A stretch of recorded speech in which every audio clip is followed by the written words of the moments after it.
Bismillahirrahmanirrahim. Assalamualaikum warahmatullahi wabarakatuh. Perkenalkan, kami dari kelompok magang 1 SMP Muhammadiyah 2 Luliang yang beranggotakan 3 orang. Saya Lena Utari, yang kedua Putri Alpiani, dan yang terakhir Novita Sukmadewi. Dalam PPT magang 1 ini, kami mengangkat judul yaitu menerapkan blended learning dalam aktivitas studi sastra di SMP Muhammadiyah 2 Luliang.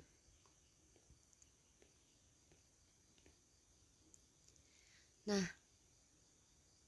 isi dari PPT magang 1 ini terdapat pendahuluan, tinjauan pustaka, hasil pembahasan, kesimpulan, dan daftar pustaka.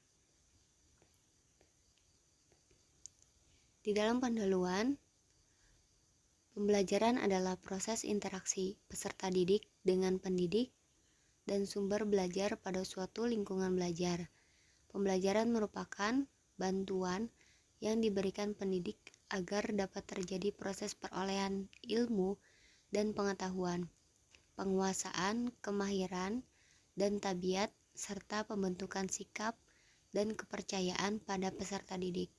Sedangkan pembelajaran daring sederhananya dapat diartikan sebagai sebuah sistem kegiatan pembelajaran yang dilakukan tanpa melalui tatap muka secara langsung, melainkan melalui jaringan internet. Kusumawardhani menyebutkan pembelajaran daring bagian dari e-learning atau pembelajaran elektronik. E-learning menurutnya merujuk pada sebuah proses pembelajaran yang memanfaatkan teknologi informasi dan komunikasi yang biasa kita sebut TIK sebagai mediumnya. E-learning merupakan hasil integrasi yang sistematis atas komponen-komponen pembelajaran yang tetap memperhatikan mutu, sumber belajar, serta berciri khas adanya interaksi pembelajaran engagement lintas waktu juga ruang. Nah, di dalam tinjauan pustaka, salah satu pengertian pembelajaran dikemukakan oleh Gagni 1977, yaitu pembelajaran merupakan seperangkat peristiwa-peristiwa eksternal yang dirancang untuk mendukung beberapa proses belajar yang bersifat internal. Lebih lanjut, Gagni 1985 mengemukakan teorinya lebih lengkap dengan mengatakan bahwa pembelajaran dimaksudkan untuk menghasilkan belajar. Situasi eksternal harus dirancang sedemikian rupa untuk mengaktifkan, mendukung, dan mempertahankan proses internal yang terdapat dalam setiap peristiwa belajar. Selanjutnya, hasil pembahasan. Nah, di dalam PPT magang 1 yang kami buat ini terdapat hasil pembahasan, yaitu hasil wawancara pimpinan sekolah SMP Muhammadiyah 2 Luliang. Yang kedua, hasil wawancara guru SMP Muhammadiyah 2 Luliang. Yang ketiga, hasil wawancara siswa atau siswi SMP Muhammadiyah 2 Luliang. Yang keempat, hasil wawancara wali murid SMP Muhammadiyah 2 Luliang. Yang kelima, hasil wawancara masyarakat sekitar.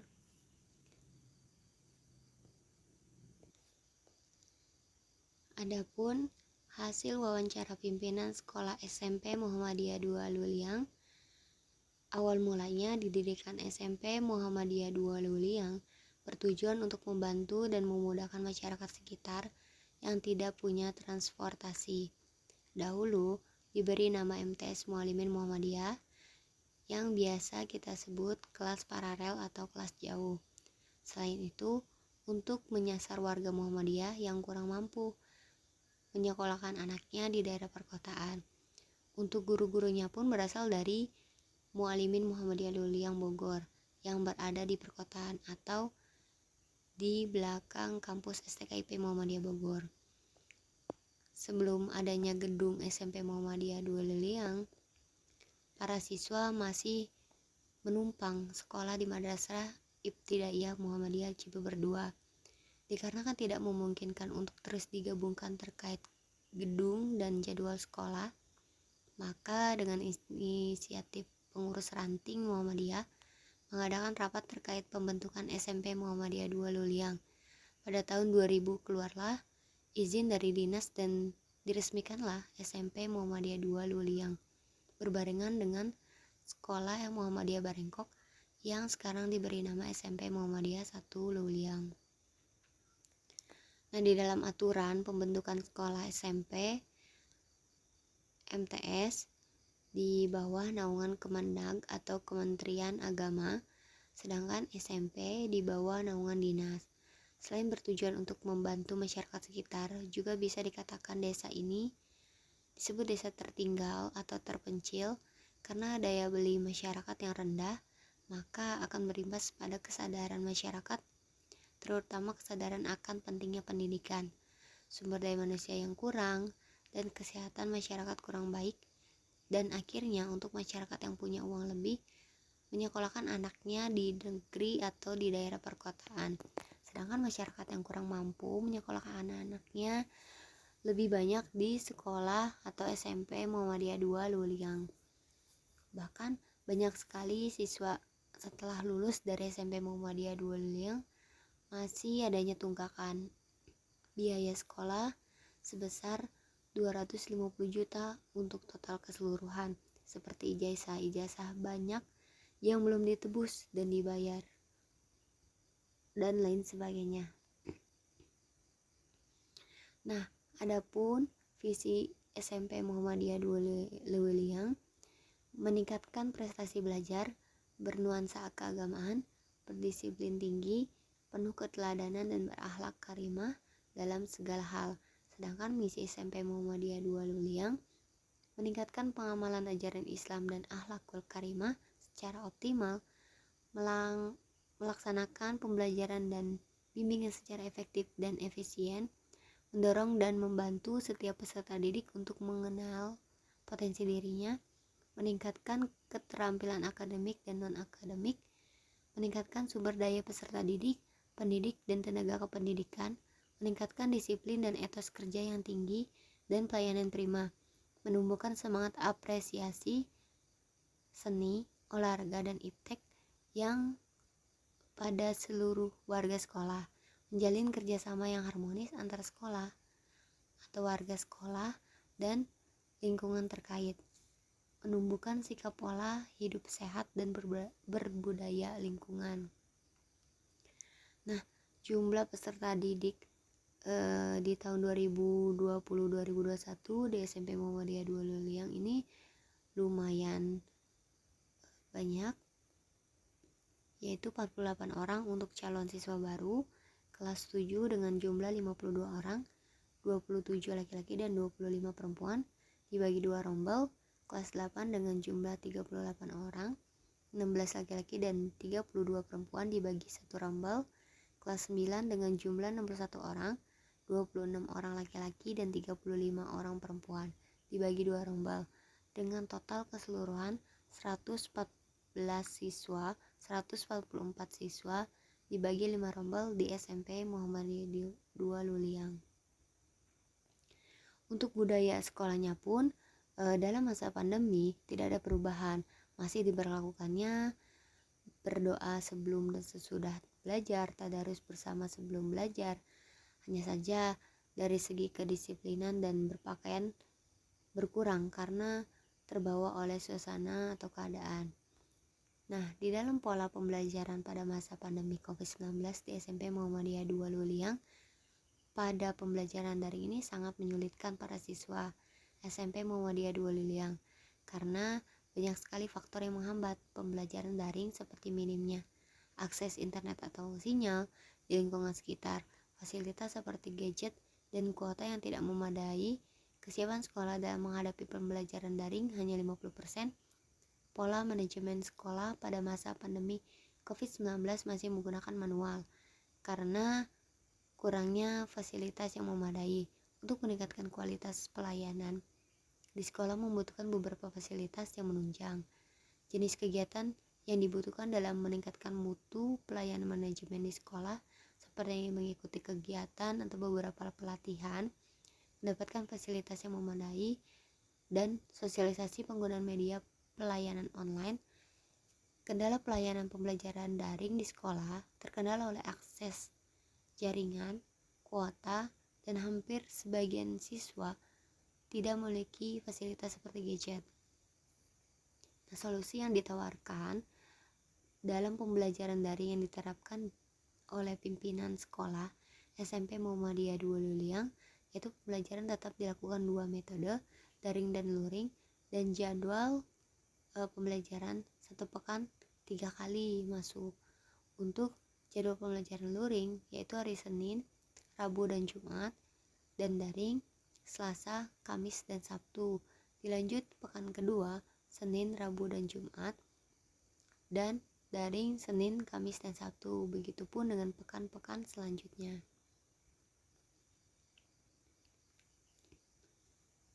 Nah, hasil wawancara guru, kendala yang dihadapi oleh guru dan siswa saat pelaksanaan pembelajaran yaitu fasilitas yang kurang memadai, pemahaman akan media pembelajaran online seperti penggunaan Zoom Meeting atau Google Meet. Untuk kesiapan pembelajaran daring hanya 50%.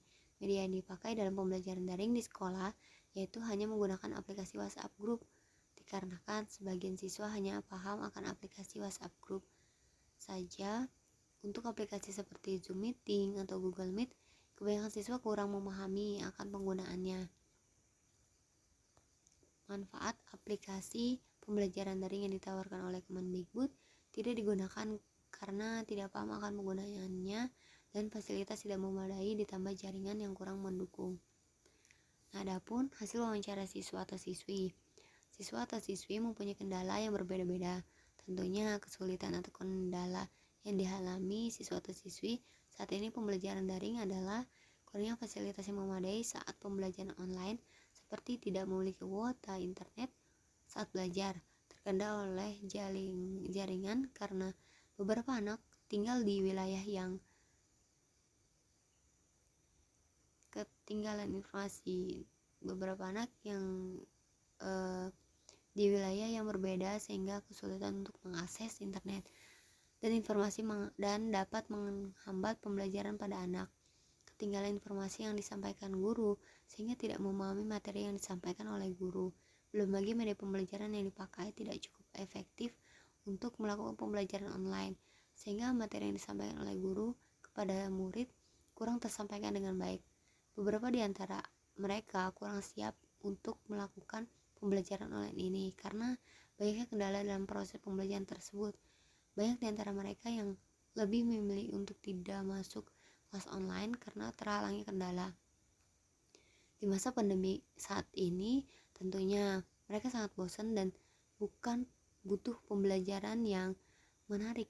Tidak hanya pembelajaran daring saja, mereka membutuhkan pembelajaran tatap muka agar tidak bosan. Selanjutnya, hasil wawancara wali murid. Nah, orang tua meresahkan atau banyak sekali keresahan kendala ketika sistem pembelajaran tatap muka berubah menjadi pembelajaran jarak jauh atau PJJ atau biasa kita sebut itu daring. Kesulitan atau kendala yang dialami oleh orang tua diantaranya kurangnya fasilitas yang tidak mendukung dalam pembelajaran online seperti tidak memiliki kuota internet untuk belajar, terkendala sinyal yang kurang baik, kemudian kesulitan dalam mendampingi belajar di rumah. Hal ini dikarenakan orang tua siswa yang kurang memahami pelajaran yang diberikan oleh guru. Selain itu, pekerjaan rumah juga menjadi alasan orang tua yang tidak bisa mendampingi anaknya secara intens dalam belajar di rumah. Banyaknya kendala yang dihadapi menjadikan orang tua jadi tidak sanggup jika pembelajaran jarak jauh ini tetap diterapkan di sekolah. Orang tua harus selalu membujuk atau memberikan imbalan kepada anak-anak agar selalu tetap belajar di rumah.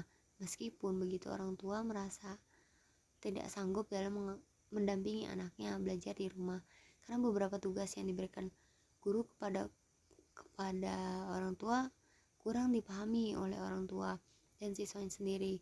Menurut orang tua, anak akan selalu malas belajar karena beberapa faktor yang disebutkan di atas tadi. Orang tua berharap anaknya mendapat perhatian lebih dari guru untuk menjelaskan pelajaran secara detail, tidak hanya memberikan tugas ketika pembelajaran jarak jauh saja. Nah, yang terakhir itu hasil wawancara masyarakat. Pola pembelajaran di lingkungan Desa Cibeber 2, Kampung Cibeber 4, khususnya di SMP Muhammadiyah 2 Luliang, pada masa pandemi saat ini sangat tidak stabil. Pihak sekolah sering mengubah-ubah pola pembelajaran dari mulai tatap muka dengan prokes yang ketat, kemudian pembelajaran jarak jauh atau online, sampai sekarang menggunakan pola pembelajaran blended learning, luring dan daring.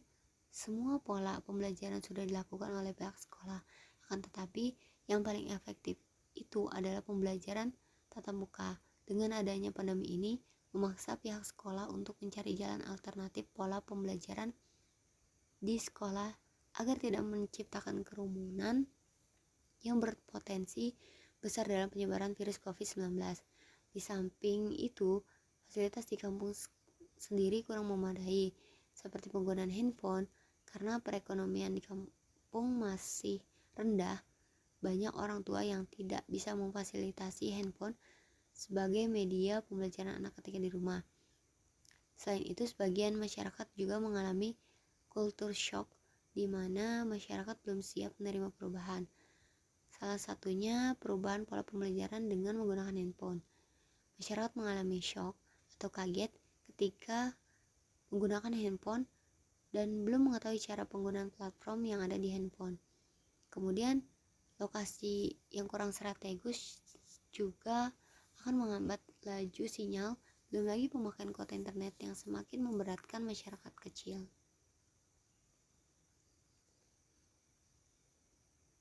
Nah, terlepas dari itu, permasalahan di atas, kami sebagai masyarakat mempunyai alternatif agar murid-murid dapat belajar selain di sekolah. Masyarakat membagi pembelajaran TPA atau tempat pengajian anak yang disesuaikan dengan umurnya saja. Dengan begitu, anak dapat belajar tanpa harus menciptakan kerumunan dan tidak perlu berpergian terlalu jauh agar tidak terpapar virus COVID-19.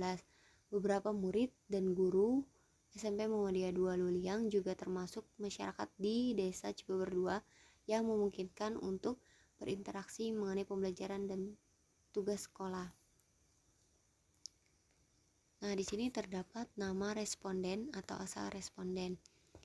Yang pertama, nama responden Arif Rahman Hakim, SPD MSI, yaitu Kepala Sekolah SMP Muhammadiyah 2 Luliang, berasal dari Cibeber 2. Yang kedua, Erwin Sahrudin, SPD, yaitu guru SMP Muhammadiyah 2 Luliang sekaligus guru pamong kami ketika magang, berasal dari Cibeber 2. Yang ketiga, Dr. Andes Muhammad Darwis, MPD, yaitu guru di SMP Muhammadiyah 2 Luliang, berasal dari Cibeber 2. Yang keempat, Sri Hastuti, masyarakat di lingkungan sekitar, berasal dari Cibeber 4.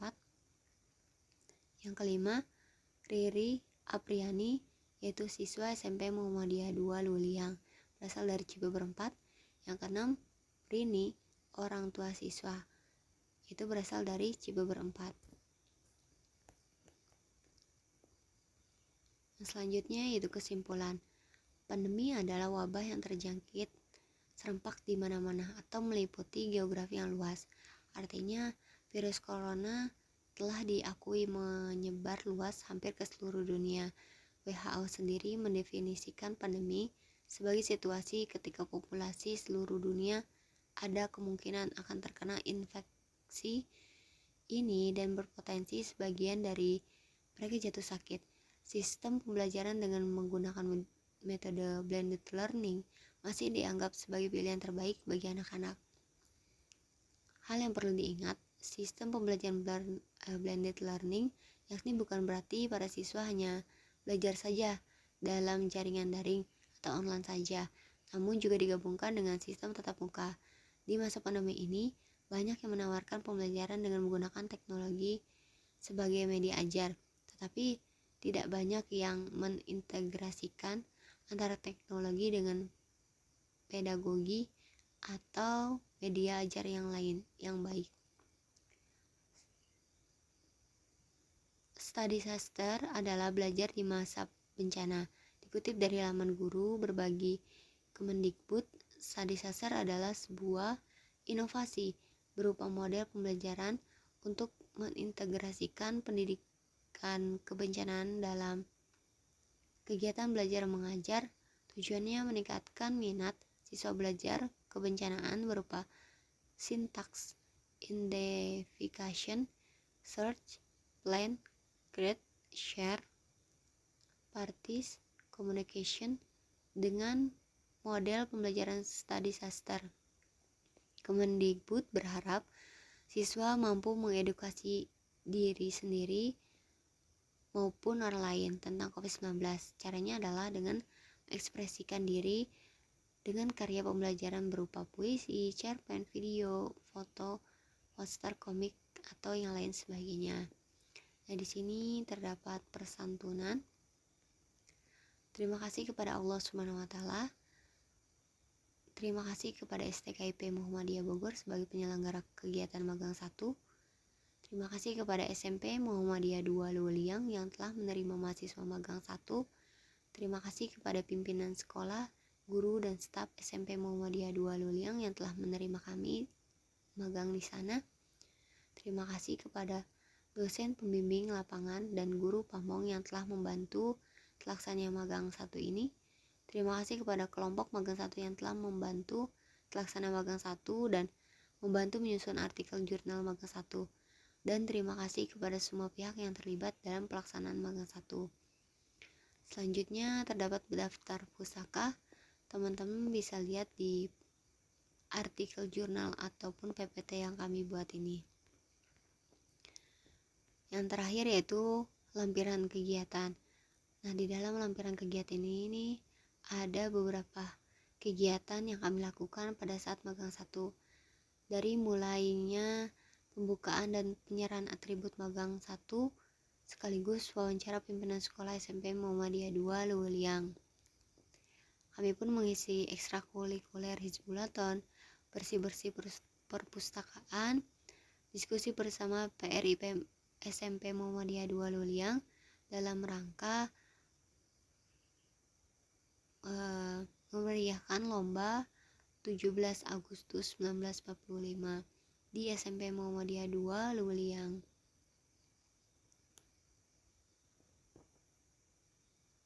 Nah, itulah PPT magang 1 di SMP Muhammadiyah 2 Luwiliang. Semoga bermanfaat untuk kita semua. Saya cukupkan sampai di sini. Kurang dan lebihnya mohon maaf. Assalamualaikum warahmatullahi wabarakatuh.